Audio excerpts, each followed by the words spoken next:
E a gente já tem na ponta da linha o professor Bernardo Val, professor de Relações Internacionais da Fundação Escola de Sociologia e Política de São Paulo, do Centro Universitário das Faculdades Metropolitanas Unidas. Professor, obrigado por conversar com a gente. A gente vê nessa guerra, e a gente vê a evolução, né, do armamento ao longo das guerras, que se eventualmente alguém quisesse apertar um botão, poderia fazer um boom, e a gente iniciaria a Terceira Guerra Mundial e o mundo seria explodido 18 vezes e acabaria o planeta. No entanto, a gente tem um armamento convencional, só que com um grau de precisão cada vez maior. O que a gente pode observar e contar para o nosso ouvinte a respeito do armamento que está sendo empregado? Tem alguma novidade? Tem algo que chama a sua atenção? Tem algo que a gente tem que observar? E nós estar aqui na rádio. Voltou. A gente estava sem o áudio, mas já voltou, pois não. Boa tarde, é um prazer estar aqui na Rádio Band News FM. A Rússia ela está conduzindo essa operação militar na Ucrânia por mar, ar e terra, e basicamente usando armas de precisão. Os ataques aéreos, eles estão envolvendo uma série de aeronaves capazes de lançar mísseis ar-terra guiados ou também lançar munições não guiadas, como bombas cluster, que são aquelas bombas de fragmentação. Há aproximadamente cerca de 75 bombardeiros russos de asa fixa, eles estiveram envolvidos nos ataques iniciais em toda a Ucrânia, concentrando-se principalmente na degradação das defesas aéreas, nos armazéns de munição e nos aeródromos ucranianos. Uma mistura de cerca de 20 helicópteros de ataque e transporte atacaram o aeródromo de Hostomel, nos arredores de Kiev, de acordo com fontes ucranianas, e também um vídeo supostamente mostrando helicópteros Mi-8 circulou nas redes sociais, e os próprios militares ucranianos, eles postaram um vídeo de uma aeronave inimiga russa que teria caído em campo. O que a gente pode observar é que as forças armadas russas, elas parecem priorizar a infraestrutura crítica, usando o poder aéreo para atingir uma usina termoelétrica próxima de Kiev, e também a gente esperava que os russos pudessem utilizar toda a artilharia pesada, né, que estava estacionada ao redor da fronteira com a Ucrânia, utilizando mísseis balísticos de curto alcance, mísseis de cruzeiro e também artilharia de alta potência para derrubar alvos militares e governamentais. Vejam que interessante, até agora as forças russas lançaram mais de 160 mísseis na Ucrânia, principalmente armas balísticas de curto e médio alcance, e a Rússia parece também ter empregado mísseis de cruzeiro, mísseis terra-ar e mísseis lançados do mar. E aqui eu estou falando basicamente da parte de guerra aérea e da parte de mísseis e artilharia, mas também há a incursão terrestre com tropas e com os tanques, onde a gente pode destacar o tanque T-72. Agora, professor, um componente dessa guerra é guerra cibernética. A gente ouve falar da guerra cibernética, eu não sei o alcance e eu não sei o uso do jeito que está sendo feito. A gente tem alguma informação sobre o potencial da guerra cibernética e o que já foi usado? Ou é mera especulação? Mas se o senhor puder falar um pouquinho sobre o potencial que isso tem como auxiliar no combate, seria importante. A guerra cibernética, ela faz parte dessa operação militar e ela já estava acontecendo antes mesmo dessa investida russa que começou ontem. Ela já ocorria no contexto da crise em torno da Ucrânia.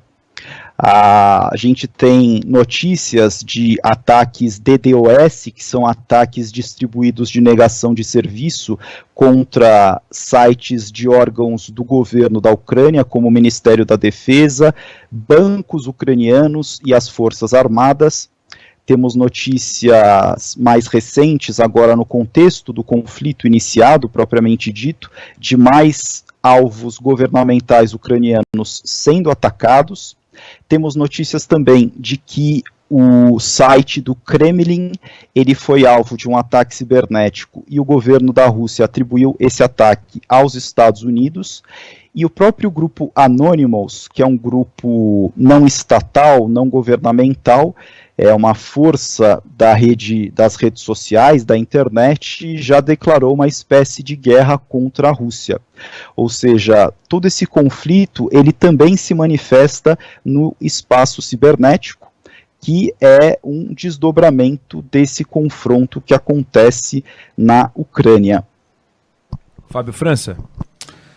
Professor, até que ponto, ontem, né, na verdade, o presidente Biden dos Estados Unidos, ele falava a respeito das sanções, né, impostas contra a Rússia, sobretudo sanções econômicas, e ele disse em determinado momento, todos os ativos em bancos russos nos Estados Unidos estarão congelados, são centenas de bilhões, enfim, são sanções severas. E ele complementou dizendo, vai ser um golpe forte nas Forças Armadas russas, obviamente na questão de inovação, enfim, com tanta sanção financeira, incluindo projetos espaciais. Essa foi a frase do presidente Biden. Mas qual o prazo para isso? Imagino que para agora não, que as Forças Armadas russas não vão sentir isso nesse momento, mas em médio prazo talvez sofram? É uma possibilidade. Para agora, obviamente não, porque esses efeitos eles levam um tempo para serem sentidos. E o Vladimir Putin, ao decidir por esse ataque militar na Ucrânia, ele fez um cálculo de custo-benefício. Ou seja, se ele optou por fazer essa investida militar, ele acreditou que a Rússia seria capaz de absorver essas sanções. Devemos lembrar que a Rússia, ela visitou a China, Putin esteve na abertura dos Jogos Olímpicos de Inverno de Pequim 2022, e junto com Xi Jinping houve aquela declaração conjunta contrária à OTAN, e é uma forma da Rússia tentar compensar as sanções ocidentais, e também essas sanções talvez sejam muito duras, mas a Rússia possa lidar com elas, e a Rússia já vem lidando com sanções desde a tomada da Crimeia em 2014. E nós precisamos observar também essa retórica ocidental relativamente às sanções, porque as sanções à Rússia, elas acabam prejudicando também o próprio Ocidente. Veja a questão do gasoduto Nord Stream 2, que liga a Rússia à Alemanha, prejudica a Rússia o congelamento desse gasoduto, mas a Alemanha também acaba saindo prejudicada porque a energia, esse combustível, é fundamental para o desenvolvimento econômico alemão. Então essa questão das sanções, ela é a ferramenta que o Ocidente tem para lidar com a Rússia, mas acaba respingando no próprio Ocidente. Professor, perdão. Não, vai.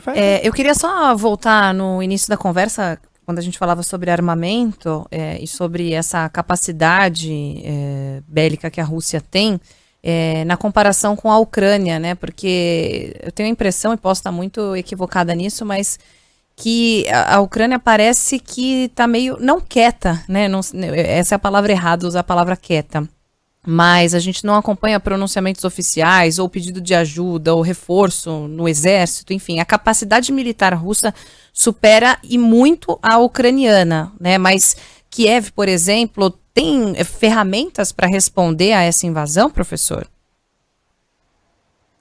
Veja, a Ucrânia, ela tinha esse desejo de se juntar à OTAN, mas ela ainda não é parte da OTAN. Logo, a OTAN não pode proteger a Ucrânia formalmente, pode apoiá-la enviando armamentos, embora eles não tenham chegado na quantidade que a Ucrânia esperava, e agora o presidente Volodymyr Zelensky, ele diz que está sozinho, parece que a Ucrânia ela foi abandonada. A Ucrânia tem forças armadas comparativamente à Rússia em uma inferioridade bastante considerável. E isso não é necessariamente um problema, essa assimetria de poder, caso a população ela tenha a vontade de combater. E eu vou dar aqui 2 exemplos históricos da assimetria na guerra. Um deles é o Vietnã. O Vietnã, os Estados Unidos, eles eram uma superpotência lutando contra uma potência mais fraca, mas a vontade dos Vietcongues em resistir ao Império Norte-Americano era tanta que eles acabaram vencendo a guerra. Um segundo exemplo eram os afegãos e a guerra norte-americana no Afeganistão. Os Estados Unidos se retiraram em 2021 e os afegãos, o Talibã particularmente, venceu a guerra em condições de inferioridade em termos de equipamento militar e tecnologia. Eles venceram os Estados Unidos, uma superpotência militar e tecnológica, pela sua vontade, pela sua estratégia, pelo seu tempo histórico estratégico de combate. Ao meu ver, esse não é o caso da Ucrânia. Eu não vejo na população da Ucrânia a vontade de lutar. Tanto é que a gente viu fotos ontem do trânsito das pessoas fugindo de Kiev. Inclusive, eu acho que o entrevistado anterior a mim, ele era não sei se era um brasileiro, mas ele já estava na fronteira com a Polônia. As pessoas elas estão indo embora, elas não querem lutar. Se o povo não quer lutar para proteger o seu país, não há guerra que possa ser vencida desse jeito, não há tecnologia que vá vencer. O que vai ajudar a explicar a vitória ou derrota na guerra é a vontade de lutar. Isso é um fator fundamental. Quer as Forças Armadas sejam tecnologicamente superiores ou não, a vontade é um elemento fundamental. A gente conversou com o professor Bernardo Val, professor de Relações Internacionais da Fundação Escola de Sociologia e Política de São Paulo, do Centro Universitário das Faculdades Metropolitanas Unidas. Professor, muito obrigado pelas suas explicações e até uma próxima. Obrigado, uma